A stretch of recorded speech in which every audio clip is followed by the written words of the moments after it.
to refresh the page. Okay. Yep, it should be going in just a moment here, right now, Okay. actually.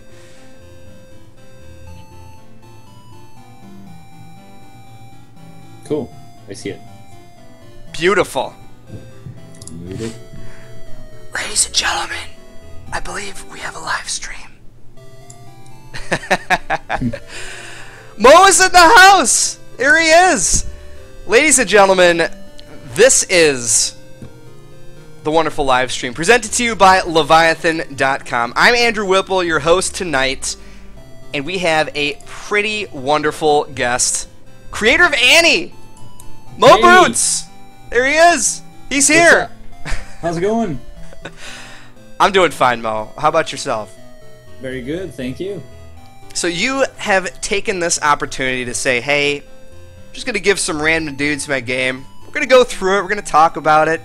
And it's your Kickstarter. You know, we want to get people excited about this who maybe don't know or maybe actually need to see it more in action to get excited.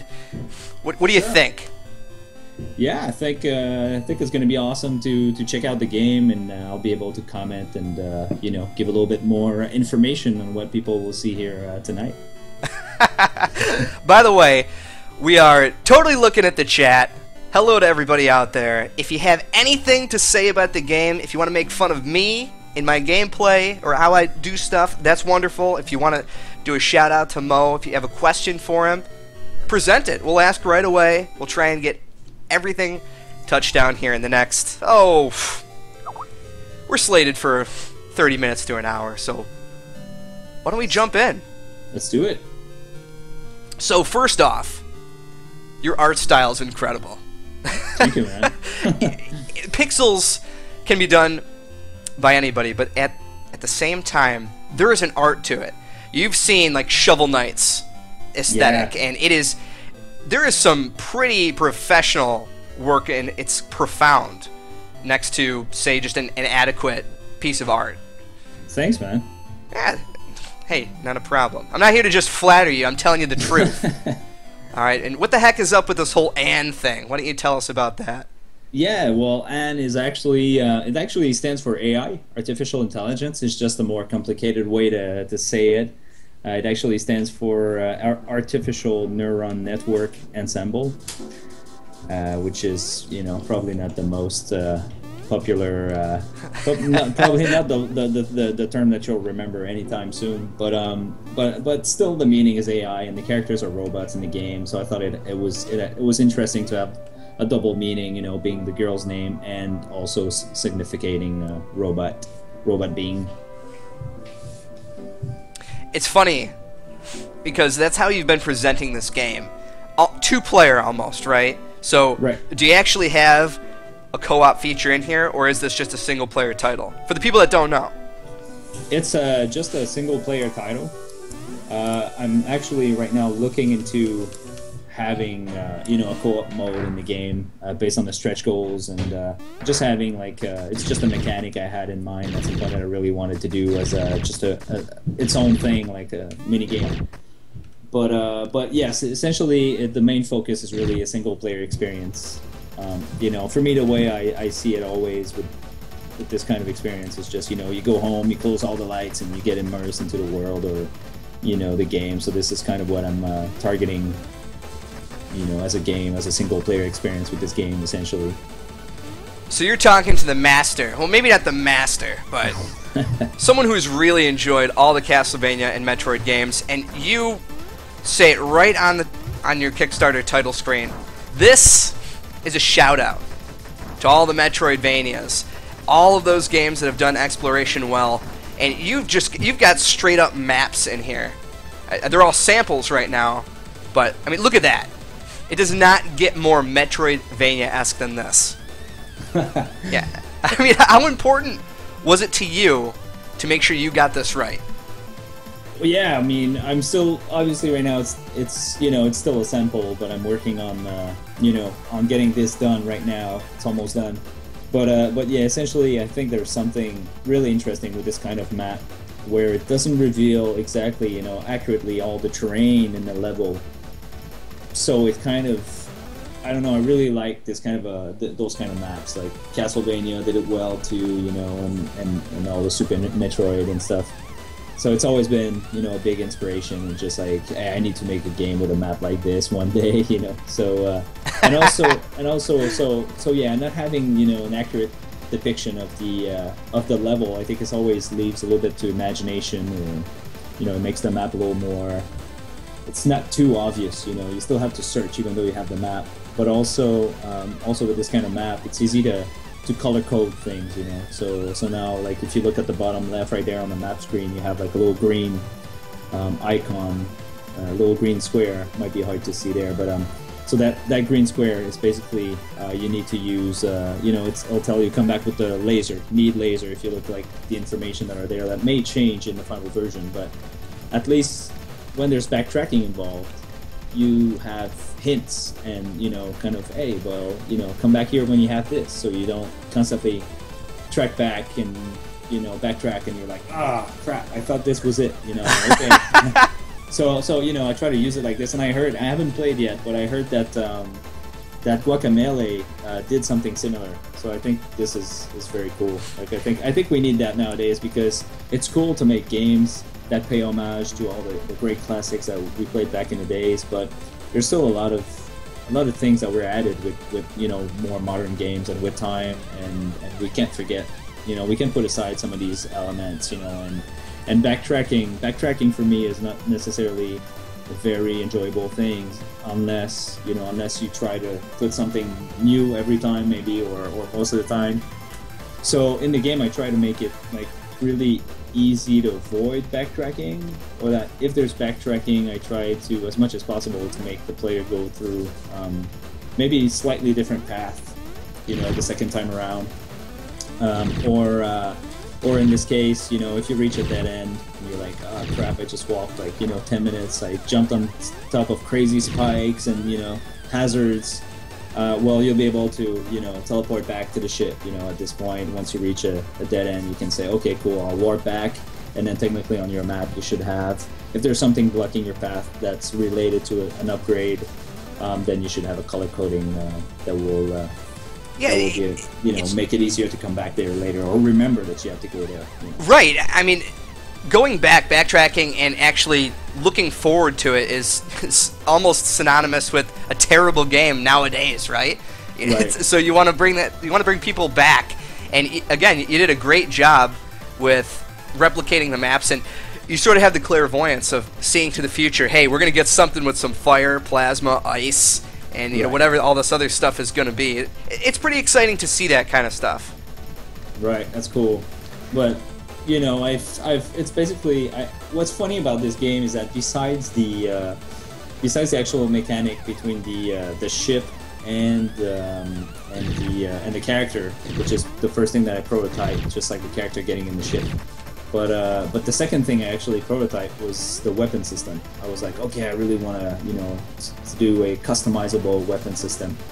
And the first system I did was just ridiculously way too complex in a way that if it wasn't, I don't think like people would have actually enjoyed it, because it was just too deep.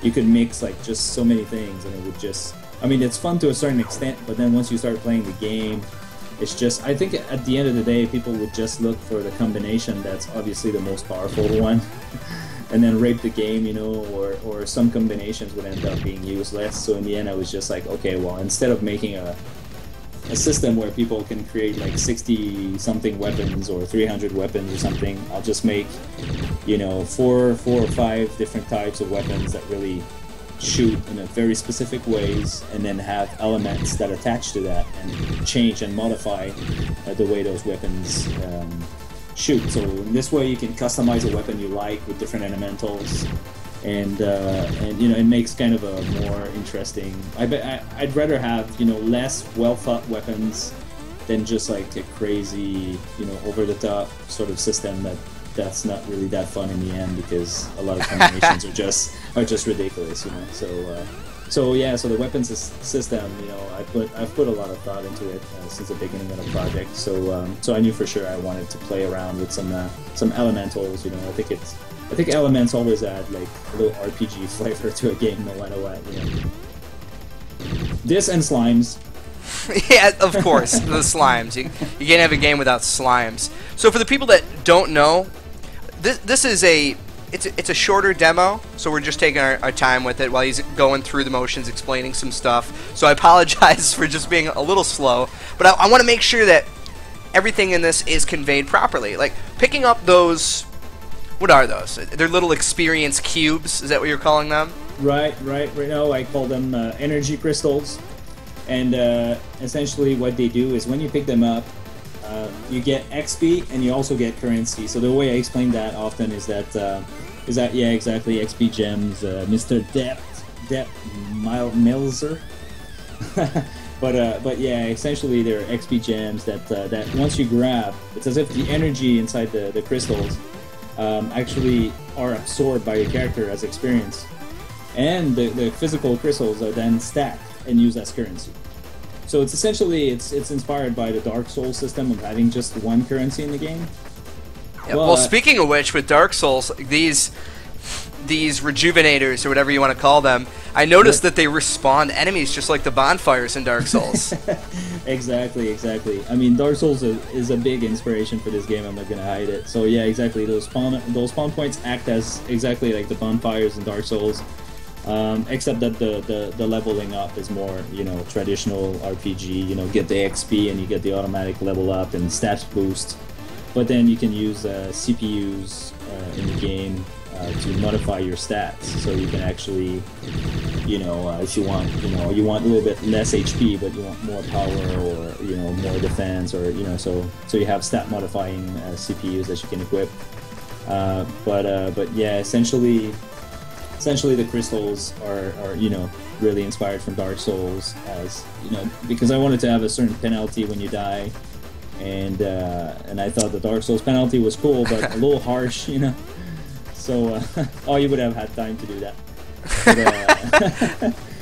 But yeah, so I thought, okay, I want the player to lose some currency when he dies, but I'll just but I don't want the player to level down, so I was like, okay, well, I'll do one currency, but once you pick it up, it kind of splits, so you don't have to worry about your XP, it always stays there, but then you can worry about your, energy crystals that are, you're essentially lose half when you die. So right now it's a little green pile of, yeah, this I'm gonna actually change. I'm pissed that I haven't changed it yet, but it should be a real nice ramp that lets a nice ramp, yeah. Yeah, because right now it's just annoying. But it's still still doable. Yeah, and I wanted to show too, like you were just talking about this with the, oh goodness, yeah, respawning enemies. But I'm leveling up, my stuff's getting a lot more powerful, obviously. But right. This could be an area that you come back to. Who knows what it's going to harbor. Well, yeah, as you see, like the little squares over there. Eventually, with a different weapon type, you'll obviously be able to break these down. And the way I do it with breaking the cubes is a little inspired by Minecraft in certain areas, where you'll be able to kind of dig your way through and carefully plan how you destroy them in order to have some platforms left, to cross over or make your way all the way up, So I think it adds a little depth to, instead of just breaking blocks and going through, I think it's fun to actually dig and make yourself, a way up or whatever. I think so too. And one of my other favorite games of all time, yeah, the music transition is great. Debt Miser just brought that up. Yeah, and thank you, Shogo, for linking to the Kickstarter. Yeah, it's very cool. And for the music, essentially, if people don't know that yet, the game's actually open world. So sorry for the clicking sound, guys. So yeah, the game's actually open world, and there's essentially, besides, the only time you'll be transitioning between areas is if you go to a different area on the planet.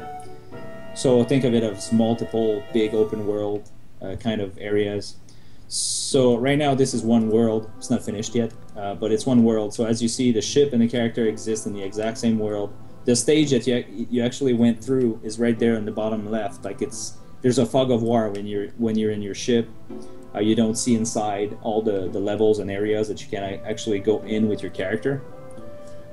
So essentially everything is there, and there's no loading. It's just like exploration. So whenever you go inside different areas, then of course you have like different sprites, different graphics, you know, in the dungeons or whatnot, and also you have music that adapts to the area in which you go. So it's all seamless. Like I think it's cool in Metroid that in every room, you know, the camera will actually, your character disappears or the camera moves. Right, yeah. But I really wanted to do without if I could, you know. So I tried, you know, and I did some tests of, okay, can my game actually run, you know, a huge world map, you know, of so many tiles. Like, I mean, this crazy amount of tiles, and in this, like, you see, this is actually where you started the demo. Now you're moving those rocks so you can reach yeah, there. But essentially now you, like, usually at that point when people who saw the beginning and then they see this, they realize the size of the world, you know, and how much, you know, once I throw like more stuff in there, how much there is to explore. To a certain degree, I'll take my time to introduce the player to the different mechanics, and because it's, you know, once you start playing, if nobody's there to tell you to pick up those rocks, you know, there's a little bit of confusion. Like, okay, I can move rocks, okay, but, you know, my ship goes through, but not my character. And, you know, there are a few things to learn, a few rules to learn. And you can use the right trigger to flip your ship around if you want to. Right, but it's really nice, though, to sort of learn this stuff on the fly. Like, it teaches you in a way. Like, right here, you don't indicate exactly what you need to do, but this is my favorite thing. I love how almost in real time you just, once you get in the ship, you just float down and then you get out of the ship and you can do whatever. There's so much that you could do with this. Right, no, exactly. You know, it's and that's kind of why I threw in the physics gameplay in there. I was just like, wow, this would be so much fun, and there's so much to do. Like just with a few blocks like this. Like, obviously, I have all kind of different objects to lift off, and I'll have, you know, puzzles and quests that require moving some of these objects or assembling some of these objects. But eventually, like an example of this, some of the stuff that you could do with it is you can grab a big rock or whatever, and you can throw it onto an enemies, you know, and how fast you throw it actually affects. Oh, now you're gonna get a piece of your girlfriend. Woo! Yeah. So what's the deal with these? So essentially, your girlfriend's broken down into pieces. So yeah, your girlfriend's broken down into pieces, and you have to find all the pieces scattered on that planet. And like this one, the piece is just, you know, it's just there waiting for you to pick up. But some of those pieces have actually been found by robots that are living in this on this planet. And some of those robots that pick up this piece get affected by the love virus themselves. So you'll see some of the robots that are actually picking this up, and they're like, "Oh my God, I'm in love," and then they try to defend the piece. So, you know, that will lead to some boss fights and whatnot. But that's the idea of finding your girlfriend, essentially. And now, as you saw, since you moved those rocks and where you found the pieces, the piece of your girlfriend, essentially it kind of opens the way to a new area that you can explore. It doesn't look like some of the people enjoy jumping on the blocks like this. Chris Ops game. Well, no, who was that? It's Shogo. Shogo said, he's not too sure about how you climb on the side of these things, but I can see why. Like, manipulating the environment, you don't want to get it to the point where you have to have it picture perfect to be able to climb. I get that. Yeah. The thing is, those blocks are supposed to be. Initially, I did them so they're just like they're big blocks that you can't jump on top of unless you have the double jump or whatever. But then I figured out that led to a few situations where where you could get stuck very easily. So I thought that just making the pixel perfect collision, if you want to just, you know, jump. Like right now though, it's kind of you know, I have to still work on it to polish it to make it a little bit less sort of, because right now it seems like you can get stuck a little bit and it's not that obvious to climb up. Right, but you have a fail-safe put in where exactly. just like I did. Putting, and right now it's not the vision kind of with those blocks. I'm kind of okay with the fact that the player can jump on the side and keep climbing, kind of, you know. But the initial idea was to have those small blocks that will let you go up, and then those big blocks are supposed to be, you know, double jump blocks. you know, that single jump won't be you won't be able to go up there with a single jump kind of thing. But you have to have the double jump. But we'll see, you know, because I think it's still no, for sure. That's gonna. Oh, there you go, your little your little currency file. Yep. And if you fall on your left, also I'm planning to have kind of the Sonic. If you hold up for a while, you'll have the camera scroll, so you can look up and down. Because in some areas, like on your left, if you fall where the little girl piece was, yeah. If you go left, then you'll see there's another wooden log there. I don't know if you picked it up already. Oh, right. I haven't gone over there yet. No. Right. If you fall right down there, so you know to kind of. Oh no, not across the blocks, but just on the right from. I think I might have picked that one up already. Okay, cool. One of our viewers, wonderful viewers, is wondering, and I'm sure that this is going to happen, but boss fights and crazy fights in the ship. Oh yeah, big time. Like you can actually show next time you're in your ship that the ship actually shoots. But yes, I mean big time. And some of the boss fights, like the main ones actually require both the character and the ship to defeat. So they're going to be pretty huge. Like I did test with just the placeholder artwork, and yeah, I mean it's pretty impressive when you're in your character and you just see, you know, a small part of the boss, and you had to you know, to run to your ship and hurry up before you get crushed, and then take off, you know, do whatever you can, and then land, go inside the boss, etc. So yeah, I'm planning to do something, you know, really crazy with the boss fights in this game. That's what I mean. It's ingenious because you can do so much with it. Oh yeah, no. I mean, yeah, for sure. There's a lot of possibilities, but you know, I have to make sure that I don't go too crazy with the with all the mechanics. And you know, just right now, I already have a lot down. You know, with the weapon systems and also the ship upgrades and the fact that the ship can lift objects. So I really just wanted to push these mechanics, you know, and see all the possibilities. You know, everything that I can do. Like for example. You know, lifting objects. It's cool. You can make platforms. You know, find, you know, like you're doing now. But you know, there's also interesting puzzles that you can do. Like have a certain object that might be broken down, and reassembling it properly might open a door. You know, things like that. So there's a lot of possibilities just with the tools that I have right now to create some really fun gameplay situation. You know?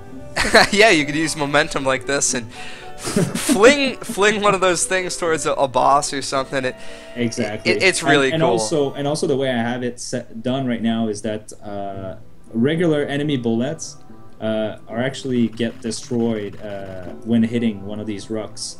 So you can actually, you know, I also use that for some areas in the game where you'll have to use some objects to shield yourself. So it's just right now, like I said, you know, with just simple mechanics that I have right now, just that is enough to create a lot of interesting gameplay situations.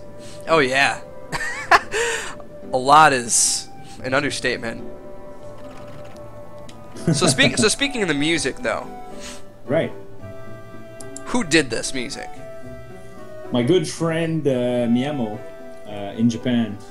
And I met him, I think it was last October.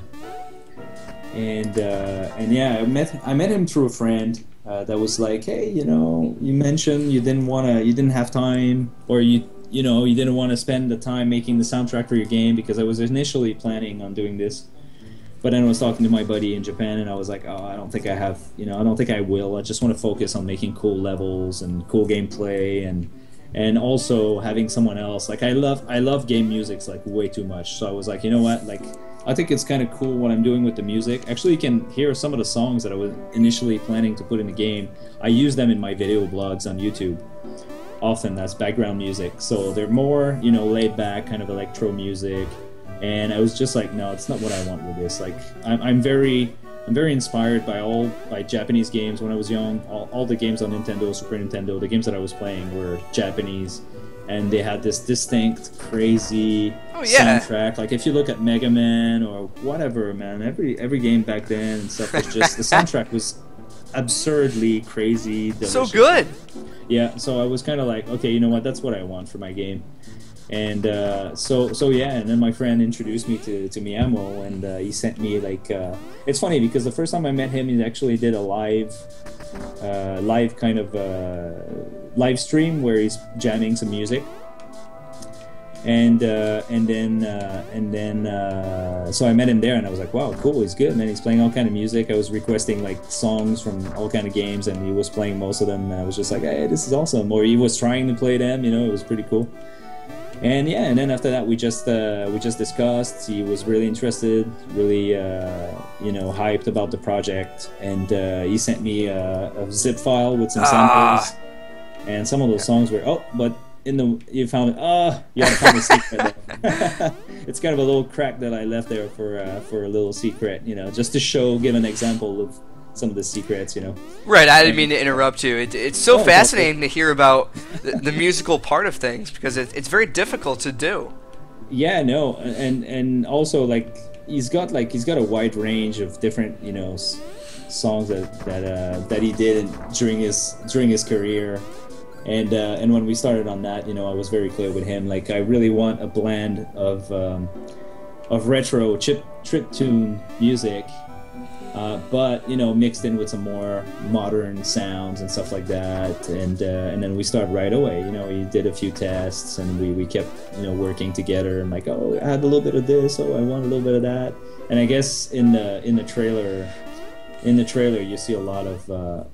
I think the trailer songs the 2 songs in the trailer really demo that like really well. The song you hear right now in the open world will be a little bit more refined later. It's actually some of the early songs that he did when we were still looking for the audio signature of the game, basically. So eventually that song will be a little bit, polished with some more, a little bit more NES sounds and, But yeah, it was awesome. It's been so much more motivating to work with a composer, because it's fun to make a game by yourself, but at some point you kind of need a little bit of you need to get hyped about something, because honestly, no, but seriously, because when I work on my game, most of the time all I see is whatever's not done yet, whatever I have to do, whatever's not working properly, what I want to. And so I keep working on a mechanic, but then I'm hanging on an art thing that bugs me, and so it's a constant kind of just this kind of feeling that it's not enough. I gotta keep going. Oh my god! And then with the composer, it's really exciting because that you get a song I get a song from him, and I'm just like, oh my god, wow, I got this idea for a stage, I got this idea for a class, oh my god, this is awesome. And sometimes it's a song that may not really fit for what I asked him, he's gonna do just like a quick medley of like some tunes that he's like, oh, you know what, I'm like, oh, do me a song for a fire stage or whatever, and then he's gonna do something. And even if it doesn't really fit or it's not exactly what I had in mind, that song that he created will most likely be used anyways if I really like it, because then I'll get an idea for a different stage. So in the end, it's nothing's lost really. I'm just going there and I'm like, okay, you know what, your song is perfect for this kind of stage. Like awesome. So, and then it just gives me crazy ideas and I just run with it. So it's been really motivating and really exciting to work with a composer. Oh, is the NPC bugged right now, or? Because I know the NPC can. Oh no, it's fine. I just didn't want to get on this yet because we have a couple of questions that were asked in the chat. Sure. One, my assumption is that upper right hand corner is a placeholder for the map. Let's see who was asking it. Detmiser was asking, is the map? Well, I'm sorry, it wasn't Mapizer. He was actually answering someone. Chris Ops Gaming was asking, is that a placeholder for the map? The blue square at the top? Yeah. Yes, it is. If you, I don't know if you were there at the beginning when we were showing the work in progress of the map, but let me pull it up here. Yeah, if Mr. Whipple can press the start button. There you go. So essentially, you'll have a proper map in the top right corner. I think, let me see. My memory is, I think it's a 6x5 map. It's been a while. It's been a while since or 7x5, but you have a little bit more squares than in Super Metroid, for example. You see a little further ahead in your top right map basically display in game, and that's partly because of the game resolution. Actually, the game actually runs in 720p, and I'm kind of taking advantage of that for the HUD. And when the camera actually zooms out, it's the full 720p resolution, and when it zooms in the platforming mode, it's actually a quarter of that. Man, just looking through this inventory, but again, before we jump onto this next little part here, maybe talk a little bit about the inventory system, the weapons and such, because this is more extensive than like Symphony of the Night, because you could have 2 weapons, you could have armor, a hat piece, I believe, and a couple trinkets. Yeah, it looks like you've gone the extra mile here. Well, for the character, I think it's comparable to Castlevania, maybe, or, you know, and it's maybe a little bit more limited in terms of items in the game. You know, you're not going to find an apple or an orange that you're like, okay, I'll save it until I'm fighting against Dracula, you know, because it only gives me 10 HP if I use it. But but the thing is, what I tried to do is obviously split my efforts between the character and the ship, right? Because it's already a lot to have both, and they both play distinctly and things. So for the character, basically you have the weapon that you can customize, 4 to 5 different weapons plus elements. So you mix and match basically. If you want, you know, a laser rifle or a fire rifle, you customize it that way. That's awesome. That's so cool. The way I actually use it in game is to access new areas. And in combat, so far, I don't have any plans in doing enemy weaknesses. And part of this, the reason for this is I don't want to force weapons onto the players. I don't want a player to be like, oh crap, I have to change to the fire gun here. I don't like it because the firing rate sucks, you know? Right, yeah. For example, it's stronger, but the firing rate is not as good. So what I do is the elements do grant special combat ability. Like the fire will do, you know, DPS, might leaves a little fire trace that enemies still get hurt every, you know, few seconds or whatever. And, you know, while ice might slow down enemies and things. So I still try to use, and the laser actually goes through multiple enemies. So there's still like it does affect combat. It's not just for opening new areas, but at the same time, since there's no enemy weakness, then you get to use the weapons you want, you know, whenever you want. So that was kind of my vision for the game. Create something that's not forcing anything down people's throat. And it's the same thing with the exploration in the game.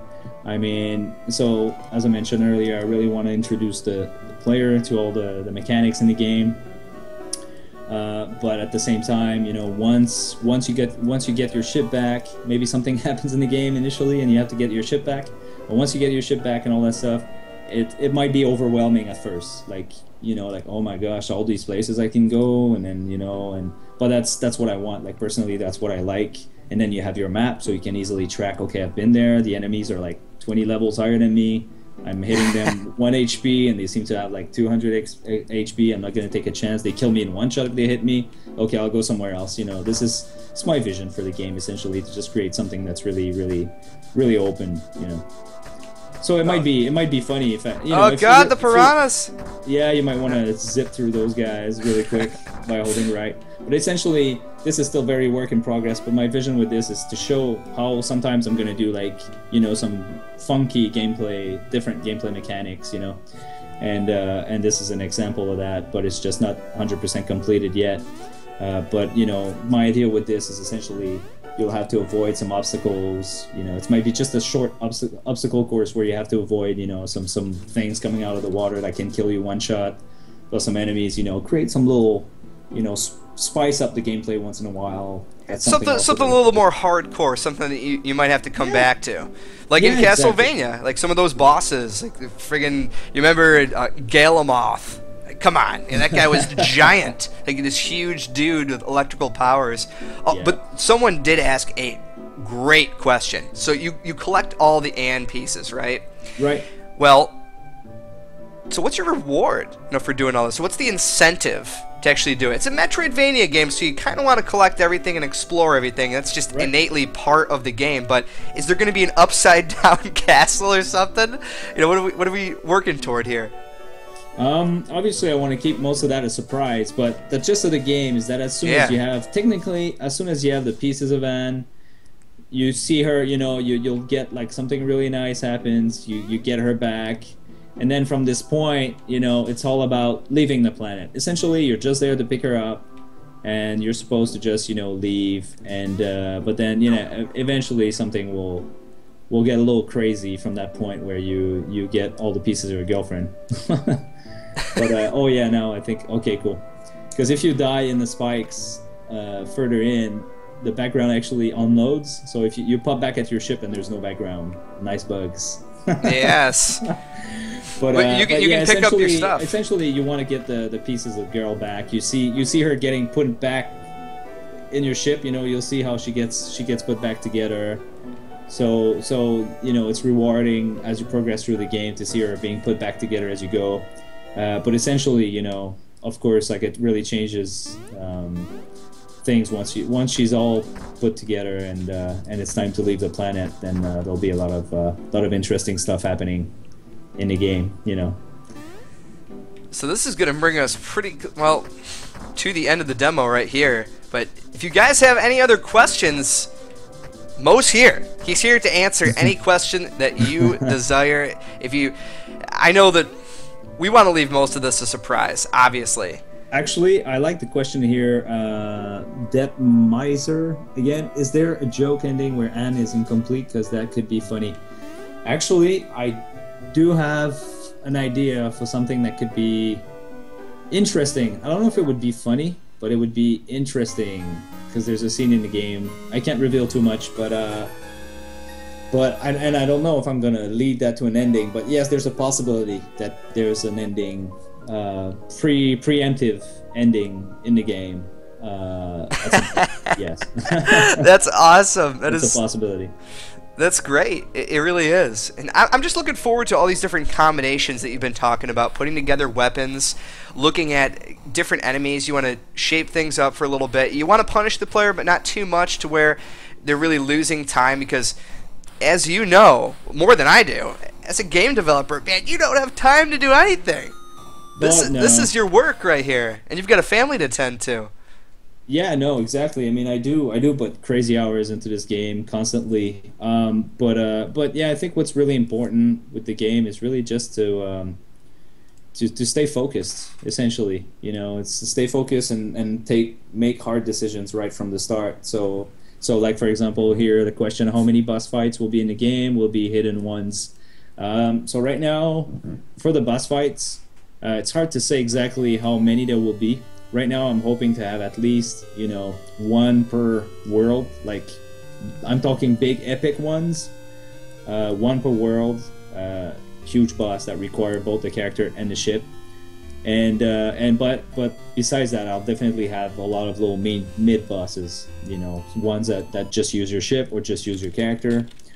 Because when you actually travel from a world to another world, you do have a small Gradius-like stage, so it's kind of your traveling stage. You get to travel between a world to another world, and so I'm going to use those stages to throw in some really interesting space shooter elements, you know, and little stages in there. So you'll have special bosses in these as well. So and maybe some will be too high level sometimes, and you'll have to come back, you know, later and do the travel again, things like that. So I really want to play with things like that. Like I think it's fun when a game throws so many things at you that you're like, oh gosh, I gotta remember this. I gotta come back here. I gotta remember this. You know, oh, this is cool. You know, I'm gonna try a few times. Okay, it's too hard. I'll come back later. So I think it really creates, you know, dynamic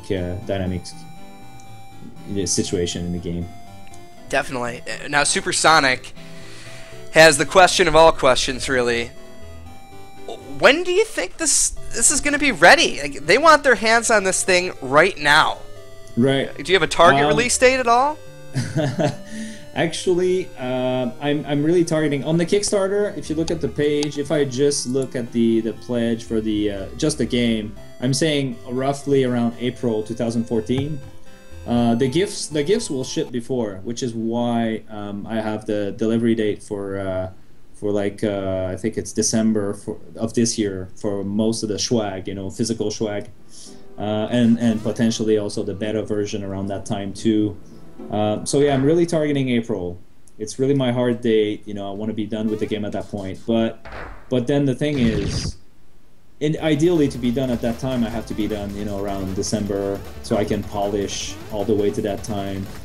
And you never know what can happen, you know, some crazy bug, and then, you know, crazy this, crazy that, or I play through the game, I'm not satisfied. I think, you know, people would be disappointed, or they might not feel like going through the whole game, you know, so I need to really spice it up and add some more interesting stuff or adjust some levels. So eventually making a game is never a thing you can plan 100% ahead of time. I mean, if it was, I mean, Blizzard would probably be on StarCraft 6 right now and Diablo 15.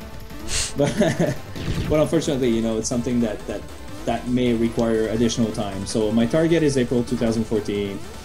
If I really think that, you know, it would be a disappointment to the people that spend hard bucks, hard money to support me on that game, I think I'll spend a little bit more time on it and give it more love. But that said, I know I have it as a stretch goal right now for the 2-player co-op mode, but little mini game. But definitely as a backup plan, if I do have to push the game a little bit, I will definitely send something to the backers out there. Like I will definitely, whether if it's a demo or just, you know, a little challenge, kind of you know, a challenge mini game with all the gameplay mechanics and things, you know, kind of a teaser, sort of, hey, play this, you know, you know, trust me, the game is going to happen soon. But here's a little teaser, you know, play this, tell me if it runs well on your computer. That might help me, you know, at the same time make sure that when the game is released, at least everything's well, you know, for everyone. So I do have, you know, I will get people involved and make sure that nobody's crying too much if I do have to push the game back, you know, because I mean, it's even for myself,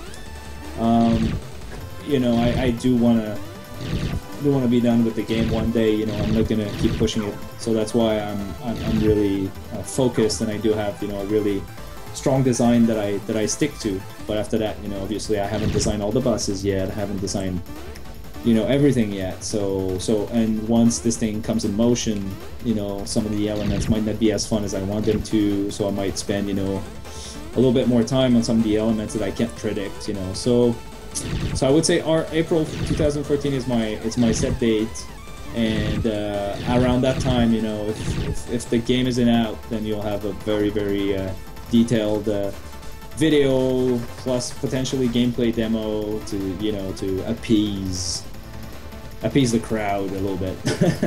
Because I want, you know, I just want people to understand that basically when you work on the game that you put all your efforts and love into. If you release something that you're like, well, here it is, guys, you know, like, I'm happy because, you know, I'm releasing it on time, but, you know, I don't think it's that great, but whatever, you know, that's all the time I had, so whatever. You know, you can't do that, you know. So when you release a game, you have to be, dude, enjoy, make sure, you know, go home, close the lights, put the sound in the maximum, just go, you know, enjoy. That's what I want to do, you know, essentially, just myself. I want to play the game, you know, that way and be really happy. So yeah, I just want people to understand that, you know, it's game is not an exact science. No, it's a lifestyle. That's what game development is. Big time. It's trial and error too, you know, like a lot of stuff, like the physics gameplay with the rocks has been redone from scratch, actually, not too long after I first demoed the game back in November. You know, I had to scrap everything I had before, which I paid a programmer to do, and I had to scrap all that, so, you know, I lost money, wow. I lost time. So things like that can happen, you know, it's frustrating, but there are always obstacles that, you know, there's obstacles that you can definitely always go through. But they're still, you know, very disappointing when they happen, and they can set the game back a little back. But great on you for making that call. If you think it's going to be a better product for that benefit, yeah, then great. Big time. I mean, no, it was definitely an upgrade. So it turned out to be a good thing in the end that he couldn't support the the initial system that he did, and refused to do some more work on it. So it was actually a good thing in the end, because I end up with something that's much more solid. But yeah, if I go to another question real quick. Yes, we have a couple of good questions. I'll let you go through them, and because I know you'll. Yeah, I mean, we're closing on here, and these people are still... People want to see this game. They're liking what they see, Mo. This is great. Let me All right, try so... to pick up another question real quick. Yeah, well, Detmiser brings up another point. I think you touched down on this a little bit, that some enemies, they have high levels, so you really don't want to make mistakes, and you kind of have to... He doesn't want to be put in that situation where you have to grind up to be able to win. How do you think you're going to go about this when the full game ships? Technically, if you go by enemy levels in the game, you shouldn't have a hard time. Like you should progressively level up naturally, and you know, it shouldn't be too hard for you to. I mean, it should be if you're good at you know, action gameplay. If you're good at, you know, with the controller and jumping and shooting, you shouldn't have too much of a hard time. My decision of making the game a RPG initially was actually not to cater to casual gamers necessarily, because I mean I do love RPG elements in games. Symphony of the Night is probably my favorite Castlevania ever, but it's to give kind of a, you know, kind of a hand. Okay, is the game really hard for you because you have a hard time jumping, avoiding bullets and stuff like that? Well then, you know, equip, like if you show like the special ability that the character has right now equipped, which is a shield that blocks bullets. Well, you know, level up, you'll have more EP, you'll be able to use that a little bit more, you'll have more HP in order, you know, to make the game easier. So essentially the RPG element is not necessarily, if you're good at these kind of games, you shouldn't be worried too much about grinding. If you know, if you're not too much into hardcore gaming, well then, you know, it should be good for you to level up a little bit. And then if you're really a genius and you like to speedrun at games, then you might enjoy, you know, tackling level 30 enemies when you're just level 5, you know, for example. But yeah, just to answer your question, no, grinding shouldn't be an issue. It's really just if you think the game is hard, you know, and you want to just not move too much while you shoot enemies. They'll be able to get hurt a little bit. You know, that's kind of where I'm going with this. What about the addition of a hardcore mode eventually, where when you do die, you could de-level? Right. I should look into this, but right now it's not planned, you know, and maybe it's some things that, well, actually no, because I don't want to necessarily go with DLC for that game, but well, who knows? I mean, if the development goes like really quick, faster than I anticipated, and I do have time to go stuff crazy, I might, you know, just contact the backers and say, hey, you know, what do you guys, come on, you know, let's do a vote, or let's find something that you guys would really like to see in a game. And let's do a vote and throw that in, kind of thing, you know.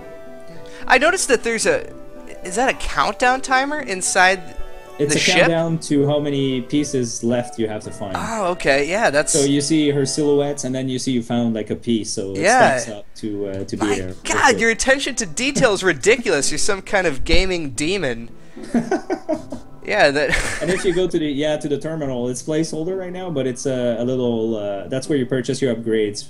That's where you upgrades the parts that you already have, and it's also where you purchase new upgrades. So right now I'm looking into, for example, like the weapons, the elements you could find while playing the game, but the actual weapons you could potentially purchase them anytime you like to. You know, so I think that would be fun, you know, to do rather than always finding stuff, you know, because that's one thing too that happens mostly in Castlevania games is that, oh yeah, or Metroid games, is that you just find stuff, you know, and I already have finding stuff with all the N pieces, so I just want to really have, you know, a little bit of RPG elements in the game, obviously, and this can be a very good avenue for throwing in some upgrades and weapons for the character that can be purchased, and parts for the ship that can be purchased just anytime whenever you have the dough, the moolah. Yeah, absolutely. So rapid fire here. Moving on to the next question is, let's see, we answered how death works already, which is a good thing, and definitely it seems to be the most popular. Mofax asks, are there going to be any kind of in-game cutscenes, almost like Missionarium? Actually, the way I deal with the game is that right now I don't really want to have any dialogue. So as you saw, if you saw the NPC, there's a simple bubble that pops up on top of his head, and it just tells you the item he wants and how many he wants of those items. That's how much text I want to have in the game, basically. So you'll have some text that will be used for descriptions, item descriptions, obviously, things like that. But in the game, I don't want any dialogues really. I just want like I would say Sonic did it way back then, where you wouldn't have any dialogues. You just have like chaos, like grab some crystals and run away with them, or things like that. It's really how I want to have storytelling in a game, just to leave a lot to the player's imagination and interpretation, kind of thing. So that's where I'm going with that. I don't really want to have much text. So, and at the same time, well, people will maybe less compare me to Cave Story, although I like the although I really like the comparison. It's I still think that this would already give a different flavor to the game, since you don't really have to read. And also, I'm the more I don't know, it's maybe I'm getting older thing, but the more I go and the less time I have playing games, the less I want to read. The more I'm like, come on, gameplay, go. So that's kind of where I'm going with this game. But not with that said, there will be some story elements or things, but they're really left to animations and what enemies will do or characters will do on screen, and so yeah, it should be a fairly text-free game. All right. So what about the quest system? Like right there, I actually wanted to ask this question myself, and just doing this again reminded me of it. So you have different things that you can do in the game. Are you going to have an actual like quest tracker or something? Maybe that. Yes. Okay. Yes. Right now, and plus it's going to be per area kind of thing, because I do have, as you saw when the demo first ended, I do have those 4 NPCs. I call them kind of like the brothers or something, the 4 robot brothers. For me, they're kind of like robots that were like you kind of see them just as like little brown guys right now with their cloak, kind of their scarf and hats. But for me, they're basically, the idea is that on this planet, essentially, this planet is a big ice planet, and right now where you are is actually under the crust, under the ice crust. It's kind of a hot spring cave area. But essentially, humans, or actually I haven't even defined that, but the planet where they're from, the people who have all those robots, whenever a robot is an outlawed robot or affected by a virus or obsolete, they take them, they broke them down into pieces and throw them on that planet. It's essentially a trash planet for them. It's just like, oh, it's that big icy planet we'll never live on. So you're essentially making Rob or Wally, right? Oh, well, yeah, in a way, but essentially the trash in this case is more the robots, and so they get tossed on there, and people are just like, cool, we got dead robot parts on that planet. But the truth is, some robots have actually managed to survive and reassemble themselves. So this is kind of what's kind of going on that planet. And so those NPCs, for example, those guys are nice, they're friendly, but the idea is that they manage to kind of rebuild themselves, but they think they're naked, like they don't have the shell or whatever. They're just like the mechanical, part. So they kind of have this scarf and this hat, so it's as if it's as if robots on this planet are a little bit more human-like, because that's what the idea of the game is that, the little blue robot number 25 and A.N.N.E have been affected by a love virus, and this makes them kind of not 100% functional for humans, so they're kind of more aware of things, or it's basically it's considered as a virus for people who just want to control the robots and make them do exactly what they want. And so a lot of this stuff is contagious. So a lot of the robots that happens to be thrown on that planet are all affected with these things. So they're a little bit more eccentric and emotional and maybe human-like than the slave robots on the initial planet. So that's the whole thing behind Interesting. That's the whole thing behind the game. But like I said, there's not much text, so this is all. It's all. I mean, if people have a different theory about the game and what's going on, it's they can all make it up as they play. But that's at the core. That's essentially where I'm going with the game, and it's what drives me when I make situations in the game or bosses or things like that. All right. So, any last minute questions in these few minutes? Go ahead and ask them, Mo. After playing this demo a bunch, it feels fantastic. The controls handle really well. I'm excited to see this inventory system, being able to manipulate the ship. Just from your trailer, being able to go around with physics in a game like this and in real time exit that ship. It sounds ridiculous, but it's revolutionary to this kind of platform. And I cannot wait to get my hands on this. Thank you, man. Thanks. And if you don't mind, I'll allow myself to just quickly answer. Like, I'll try to be like really quick with some of those answers. Absolutely, really yeah, go for it. Questions in there. I'll start a little bit up there. Cool. Let's see right here. Boom, boom, boom, boom, boom. Okay, the dialogues, we took care of that. The death working in the game, if you haven't heard, essentially you lose currency, you lose half of your money, and you can get it back. It's a little pile, similar to Dark Souls. And then essentially, boom, boom, boom. Just with less Black Knights. Exactly, a little less Black Knights than backstabbing. Definitely beta testers. There is also a beta tester pledge if you want to get in on that, but I'm also open, if somebody just sends me an email, if somebody's really motivated and wants to get on the beta, because in the end, if you really want to enjoy the game, the beta might ruin the experience for you, obviously.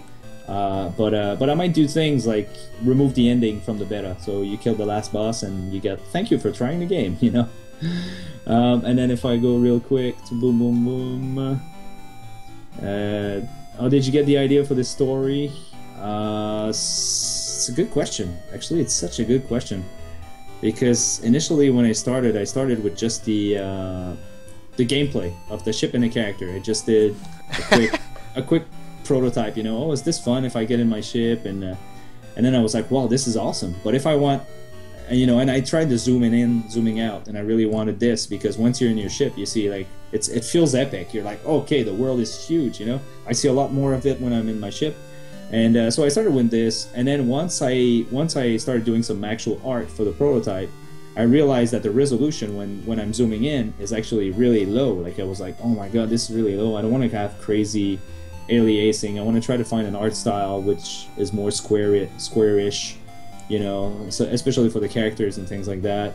So I designed a character that would kind of fit with the resolution that I had, trying to avoid as much as I could aliasing, and so that's what I ended up with a character. And then I thought, okay, he's a square character, he's boxy, so I should, I guess he's a robot. And then it went from there, and then the ideas started coming up, and so essentially it really started with the gameplay before everything else, gameplay and my restrictions in terms of resolution and things like that, and then it just took off and it exploded. And I couldn't sleep because my brain was like, oh yeah, this would be awesome, pull out the notebook and start writing instead of sleeping. So yeah, essentially that's how the idea came up. That's awesome. What about Mishnik found that, is it an error? Do you see what he said? When the ship is facing left, yes, the pieces say 901 instead of 109. Yes, that's a bug. Yes. Awesome. Yes, it's actually a nice little bug there. There are a few in the demo, trust me.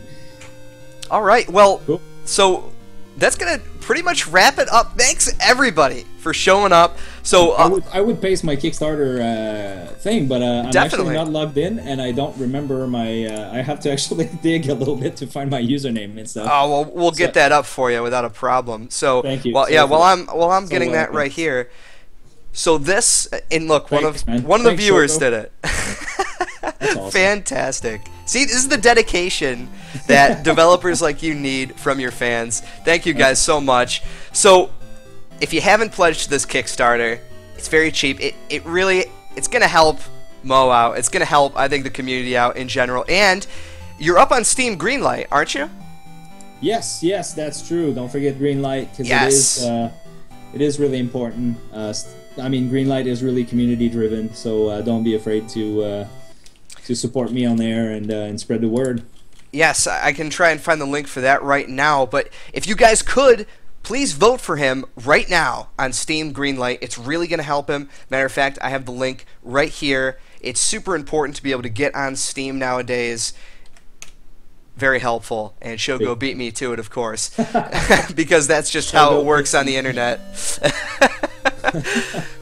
So yeah, go ahead, give him your support, and thank you, guys. And if you like this stream right now, in a couple of hours, actually in 1 hour, Mo's going to be doing his own personal stream. So he's going to be talking to you guys on a more personal level, playing some other games that maybe helped inspire A.N.N.E. yeah, might show you some behind the scenes stuff, and maybe walk around my house and chill. So yeah, join me in an hour if you want. The link to that is again, I'm failing at doing myself. You know what? I'm gonna send it to you through Skype, and you can put it on there. Sorry for the keyboard sound. Well, there I go. I'm right here, Twitch TV. It's a very ambitious project, just overall. It sounds like this guy game. He can't use a computer. What's going on? How do you do this? Oh my god. Hey, you know what? We'll do a last-minute question here. How in the world did Dark Souls inspire you to make this light, fluffy, and happy game? I know, crazy, huh? But yeah, I just wanted... I'm not, although I enjoy games like Dark Souls, and, I have a few ideas of probably games that I would like to make in that vein. It's not for this game. If I remember the Super Nintendo games that I was playing back then and NES game, I don't think there's one game that I would have said to my kids, you can't play this, It was always accessible. It was always, it's fun first, cool graphics.